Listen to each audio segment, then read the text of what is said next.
नमस्कार दोस्तों, GK GS के प्रैक्टिस सेट 34 में आप सभी का स्वागत है। दोस्तों ये वीडियो सभी के लिए इम्पोर्टेंट होने वाला है।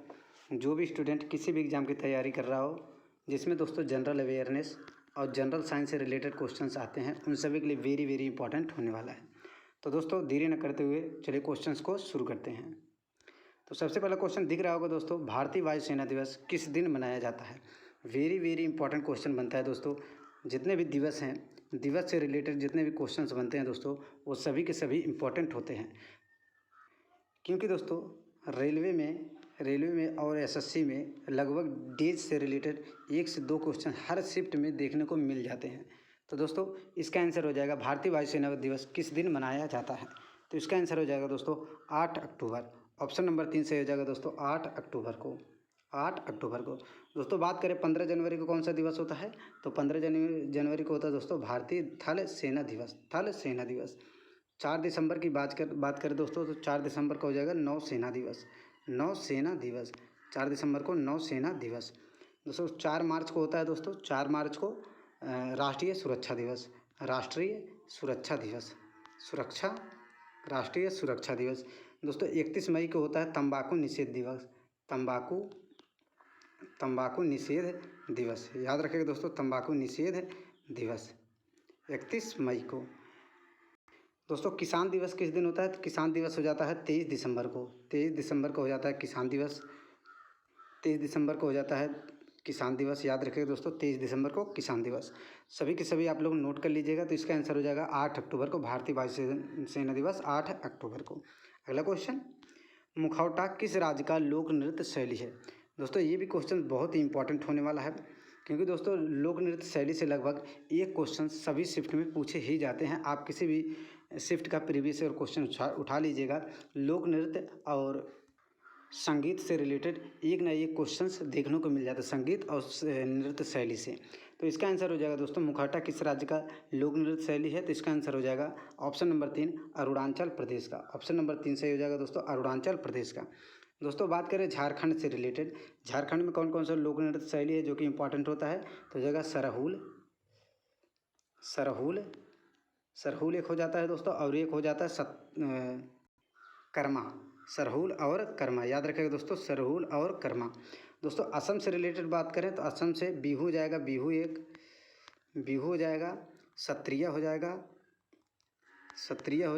बिहू सत्रिय, और एक हो जाता है दोस्तों बिछुआ। याद रखिएगा दोस्तों, एक हो जाता है बिछुआ, एक हो जाता है बिछुआ। बिहू सत्रिय और बिछुआ असम से रिलेटेड। कर्नाटक से रिलेटेड यक्षगान हो जाता है दोस्तों, और करगा। यक्षगान, याद रखिएगा दोस्तों, यक्षगान और करगा, ये सभी के सभी इंपॉर्टेंट हो जाते हैं इन चारों ऑप्शन से रिलेटेड। तो दोस्तों इसका मुखौटा किस राज्य का है, हो जाएगा अरुणाचल प्रदेश का। अगला क्वेश्चन, खैबर दर्रा निम्न में से किसके बीच स्थित है। बहुत इंपॉर्टेंट क्वेश्चन बनता है दोस्तों, खैबर दर्रा, डूरंड रेखा, तो ये सब हो जाएगा दोस्तों अफगानिस्तान और पाकिस्तान के बीच। ऑप्शन नंबर 3 सही हो जाएगा दोस्तों, अफगानिस्तान और पाकिस्तान के बीच। अफगानिस्तान और पाकिस्तान के बीच में स्थित है दोस्तों, हो जाएगा डूरंड रेखा। डूरंड रेखा हो जाएगा, अफगानिस्तान और पाकिस्तान के बीच में हो जाएगा डूरंड रेखा। भारत और पाकिस्तान के बीच में रेड क्लिफ रेखा। याद रखिएगा दोस्तों, रेड क्लिफ रेखा। भारत और चीन के बीच में हो जाएगा दोस्तों मैक-मोहन रेखा। ये सभी के सभी इंपॉर्टेंट होते हैं दोस्तों। 38 डिग्री समांतर रेखा किसके बीच स्थित है, उत्तरी कोरिया और दक्षिणी कोरिया के बीच। 49 डिग्री समांतर रेखा उत्तरी अमेरिका और कनाडा के बीच। ये सभी के सभी आप लोगों को पता होना चाहिए दोस्तों। तो इसका खैबर दर्रा हो जाएगा पाकिस्तान और अफगानिस्तान के बीच। अगला क्वेश्चन, मदुरै किस नदी के किनारे स्थित है। वेरी वेरी इंपॉर्टेंट क्वेश्चन बनता है दोस्तों। नदी से रिलेटेड भी क्वेश्चंस आपके एग्जाम में पूछे ही जाते हैं, खासकर दोस्तों एसएससी और रेलवे में। बैंक में थोड़ा कम पूछता है दोस्तों, लेकिन एसएससी और रेलवे में बहुत इंपॉर्टेंट क्वेश्चंस बनता है। तो मदुरै किस नदी के किनारे स्थित है, तो इसका आंसर हो जाएगा दोस्तों वैगई नदी। ऑप्शन नंबर 5 हो जाएगा सही आंसर दोस्तों, वैगई नदी के किनारे स्थित है मदुरै क्यों इंपॉर्टेंट हो जाता है दोस्तों, क्योंकि मदुरै में दोस्तों मीनाक्षी मंदिर स्थित है। मीनाक्षी मंदिर कहाँ स्थित है, मदुरै में। और मदुरै कहाँ पड़ता है दोस्तों, तमिलनाडु में। याद रखिएगा दोस्तों, तमिलनाडु में। दोस्तों कावेरी नदी के किनारे कौन सा शहर स्थित है, तो कावेरी नदी के किनारे हो जाएगा दोस्तों श्रीरंगपट्टनम। याद रखिएगा दोस्तों, श्रीरंगपट्टनम। बहुत ही इंपॉर्टेंट क्वेश्चन बनता है दोस्तों। कावेरी श्रीरंगपट्टनम कहाँ स्थित है? तो कावेरी नदी के किनारे। मूसी के किनारे कौन सा नदी है दोस्तों? हैदराबाद। मूसी के किनारे हैदराबाद। दोस्तों क्षिप्रा नदी के किनारे कौन सा है? उज्जैन। महाकाल की नगरी उज्जैन क्षिप्रा नदी के किनारे स्थित है। उज्जैन क्षिप्रा नदी के किनारे। मांडोवी हो जाएगा दोस्तों गोवा और पणजी। गोवा और पणजी। गोवा और पणजी। पणजी जो दोस्तों गोवा की राजधानी होती है दोस्तों, पणजी।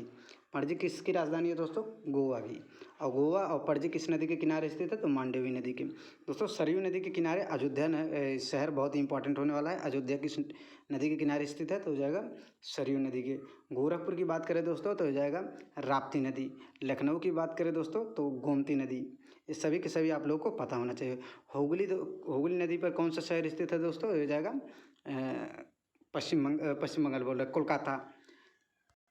दोस्तों ये सब आप लोगों को पता होना चाहिए। अगला क्वेश्चन, हिंदी को राजभाषा के रूप में कब स्वीकार किया गया? वेरी वेरी इंपॉर्टेंट क्वेश्चन बनता है दोस्तों। सभी के सभी आज इंपॉर्टेंट क्वेश्चंस लेकर आए हैं दोस्तों, जो कि परीक्षा में 1 से 2 क्वेश्चन इस सेशन से आप लोगों को मिलने वाला है। कोई भी एग्जाम हो आप लोग उठाकर देख लीजिएगा, एक ना एक क्वेश्चन आप लोगों को मिलने वाला है। तो हिंदी को राष्ट्रभाषा के रूप में कब स्वीकार किया गया दोस्तों? तो इसका आंसर हो जाएगा 14 सितंबर 1949 को। बहुत ही इंपॉर्टेंट क्वेश्चन बनता है दोस्तों। 14 सितंबर 1949 को हिंदी को राष्ट्रभाषा के रूप में स्वीकार किया गया था दोस्तों। बात करें 22 जुलाई 1947 को, तो 22 जुलाई 1947 को होता है दोस्तों राष्ट्रध्वज। राष्ट्रध्वज अपनाया गया कब दोस्तों? राष्ट्रध्वज अपनाया गया दोस्तों 22 जुलाई 1947 को राष्ट्रध्वज। 22 मार्च 1957 की बात करें, राष्ट्रीय पंचांग अपनाया गया। संविधान सभा द्वारा राष्ट्रीय पंचांग अपनाया गया। 24 जनवरी 1950 की बात करें दोस्तों, 24 जनवरी 1950 को होता है बहुत ही इंपॉर्टेंट, राष्ट्रगान को अपनाया जाता है। राष्ट्रगान को अपनाया जाता है संविधान सभा द्वारा 24 जनवरी 1950 को। तो हिंदी को राष्ट्रभाषा के रूप में कब स्वीकार किया गया? 14 सितंबर 1949 को। 22 जुलाई 1947 को राष्ट्रध्वज अपनाया गया। 22 मार्च 1957 को राष्ट्रीय पंचांग अपनाया गया। 24 जनवरी 1950 को राष्ट्रगान अपनाया गया। ये सभी के सभी इंपॉर्टेंट है दोस्तों, आप लोग नोट कर लीजिएगा। वेरी वेरी इंपॉर्टेंट क्वेश्चन बनता है, इसको टिक लगा लीजिएगा। अगला क्वेश्चन, ट्रायोड वाल्व का आविष्कार किसने किया? इंपॉर्टेंट क्वेश्चन बनता है दोस्तों, ट्रायोड वाल्व का आविष्कार किसने किया? तो इसका आंसर हो जाएगा ली डी फॉरेस्ट ने। ट्रायोड वाल्व पूछा है दोस्तों, ट्रायोड वाल्व, ये डायोड नहीं पूछा है दोस्तों, ये ट्रायोड वाल्व पूछा है। अगर डायोड की बात करें दोस्तों, डायोड वाल्व की, तो हो जाएगा सर जे ए फ्लेमिंग ने डायोड वाल्व का आविष्कार किया था। डायोड वाल्व का। अल्फ्रेड नोबल की बात करें दोस्तों तो हो जाएंगे डायनामाइट का आविष्कार किया था अल्फ्रेड नोबल ने। हाइजेंस जी ने किसका आविष्कार किया था? तो प्रकाश का कणिका सिद्धांत दिया था। प्रकाश कणिका सिद्धांत किसने दिया था दोस्तों? तो हो जाएगा हाइजेंस ने। प्रकाश के कणिका का सिद्धांत दिया था हाइजेंस ने। तो ट्रायोड वाल्व का ली डी फॉरेस्ट हो जाएंगे। डायोड वाल्व का डायोड और ट्रायोड में अलग अलग है दोस्तों। डायोड वाल्व सर जे फ्लेमिंग। अगला क्वेश्चन, निम्नलिखित में से सबसे भारी धातु कौन सा है? ये दोस्तों निम्नलिखित में इसमें पूछा दोस्तों, ये चारों के चारों ऑप्शंस में सबसे भारी धातु कौन सा हो जाएगा दोस्तों? तो हो जाएगा सोना, गोल्ड हो जाएगा दोस्तों सबसे भारी धातु। अगर दोस्तों वैसे पूछे कि सबसे भारी धातु कौन सी है, सबसे भारी धातु विश्व में कौन सी है दोस्तों? तो हो जाएगा ओस्मियम। सबसे भारी धातु हो जाएगा दोस्तों ओस्मियम, सबसे भारी धातु है, याद रखिएगा दोस्तों, ओस्मियम सबसे भारी धातु है। सबसे कठोर धातु हो जाएगा दोस्तों प्लेटिनम। सबसे भारी धातु सबसे कठोर धातु हो जाएगा प्लेटिनम। सबसे कठोर पदार्थ अगर पूछे तो हो जाएगा दोस्तों हीरा। सबसे कठोर पदार्थ हीरा, डायमंड हो जाएगा सबसे कठोर पदार्थ। सबसे हल्की धातु लिथियम। याद रखें दोस्तों, सबसे हल्की धातु लिथियम, सबसे हल्की धातु लिथियम हो जाएगी। तो निम्नलिखित में सबसे भारी धातु हो जाएगा सोना। और पृथ्वी पर प्राप्त सबसे भारी धातु हो जाएगा ओस्मियम, सबसे भारी धातु ओस्मियम। अगला क्वेश्चन, निम्नलिखित में से एक लौह खनिज नहीं है। इसमें से दोस्तों एक लौह खनिज नहीं है, कौन सा है दोस्तों? इसका आंसर हो जाएगा टंगस्टन। ऑप्शन नंबर 3 से हो जाएगा दोस्तों टंगस्टन एक लौह खनिज नहीं होता है। अगला क्वेश्चन, निम्नलिखित में से किसके कारण विषाणु फैलता है? विषाणु किसके कारण फैलता है दोस्तों? तो हो जाएगा रेबीज के कारण। ऑप्शन नंबर 3 सही हो जाएगा दोस्तों रेबीज के कारण। और रेबीज के कारण किसके कारण होता है दोस्तों? कुत्ते के काटने से काटने से रेबीज फैलता है, रेबीज नामक वायरस फैलता है विषाणु के, ये अब रेबीज के कारण दोस्तों विषाणु फैलता है। और कुत्ते के काटने से कौन सा रोग होता है दोस्तों, तो हो जाएगा हाइड्रोफोबिया रोग, हाइड्रोफोबिया रोग। और रेबीज के टीके का खोज किसने किया था, टीके का खोज हो जाएगा लुई पाश्चर ने, याद रखिएगा दोस्तों, लुई पाश्चर ने, लुई पाश्चर ने, याद रखिएगा। रेबीज के टीके का खोज किसने किया था, लुई पाश्चर ने। अगला क्वेश्चन, पेनिसिलिन किससे निकाला जाता है, पेनिसिलिन किससे निकाला जाता है, खोज नहीं पूछा है दोस्तों, पेनिसिलिन किससे निकाला जाता है, बहुत ही इंपॉर्टेंट क्वेश्चन बनता है दोस्तों। पेनिसिलिन किससे निकाला जाता है, तो इसका आंसर हो जाएगा फफूंद से, ऑप्शन नंबर 3 सही हो जाएगा दोस्तों, फफूंद से। अगर दोस्तों बात करें पेनिसिलिन की खोज किसने किया था, तो पेनिसिलिन की खोज हो जाएगा अलेक्जेंडर फ्लेमिंग ने, अलेक्जेंडर फ्लेमिंग ने। पेनिसिलिन की खोज किसने किया था, अलेक्जेंडर फ्लेमिंग ने, याद रखिएगा दोस्तों, अलेक्जेंडर फ्लेमिंग ने पेनिसिलिन की खोज किया था। अगला क्वेश्चन, कांग्रेस में फूट कब पड़ी, इंपॉर्टेंट क्वेश्चन बनता है दोस्तों, कांग्रेस में फूट कब पड़ी, दोस्तों होता है सूरत अधिवेशन 1907 ईस्वी में। कांग्रेस में फूट कब पड़ता है दोस्तों, सूरत अधिवेशन 1907 ईस्वी में, ऑप्शन नंबर 2 सही हो जाएगा दोस्तों, सूरत अधिवेशन 1907 ईस्वी में कांग्रेस में फूट पड़ती है, नरम दल और गरम दल अलग हो जाते हैं। दोस्तों बात करें कि इन दोनों का एक साथ कब होते हैं, एक साथ होते हैं, नरम दल और गरम दल एक साथ होते हैं लखनऊ अधिवेशन में, लखनऊ अधिवेशन में 1916 में होता है, नरम दल और गरम दल एक साथ फिर से हो जाते हैं। दोस्तों बात करें बेलगांव अधिवेशन 1924 में, तो गांधी जी ने इसकी अध्यक्षता किया था, बहुत ही इंपॉर्टेंट बनता है, गांधी जी ने इसकी अध्यक्षता किया था।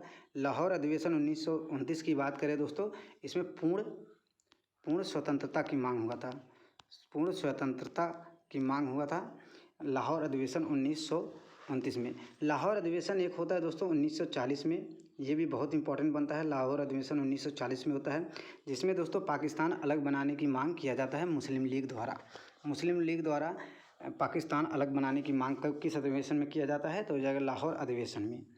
बहुत ही इंपॉर्टेंट क्वेश्चंस बनता है दोस्तों, पाँचों के पाँचों हमने जो बताया है सभी के सभी बहुत ही इंपॉर्टेंट क्वेश्चंस बनते हैं। अगला क्वेश्चन,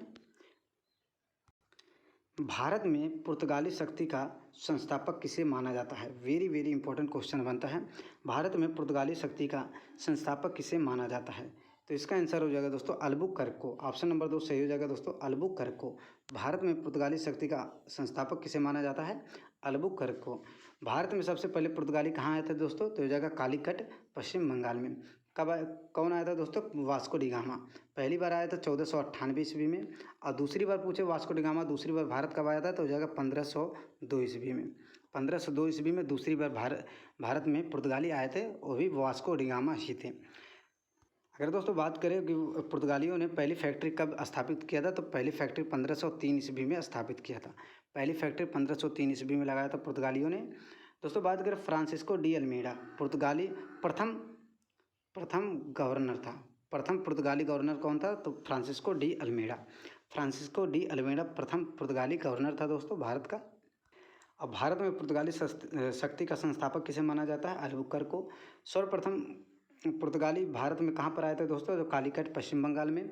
कब आए थे, 1498 ईस्वी में वास्को डी गामा आए थे, और दूसरी बार वास्को डी गामा भारत कब आए थे, 1502 ईस्वी में, और पुर्तगालियों ने पहली बार फैक्ट्री कब लगाई थी, तो 1503 ईस्वी में। अगला क्वेश्चन, अंतर्राज्यीय परिषद का गठन किस अनुच्छेद में किया जाता है, अंतर्राज्यीय परिषद का गठन किस अनुच्छेद के अंतर्गत किया गया है, बहुत ही इंपॉर्टेंट क्वेश्चन बनता है, तो इसका आंसर हो जाएगा दोस्तों ऑप्शन नंबर 1 अनुच्छेद 263 में, ऑप्शन नंबर 1 हो जाएगा दोस्तों अनुच्छेद 263 में, अनुच्छेद 263 में। दोस्तों बात करें अनुच्छेद 343 में क्या है, तो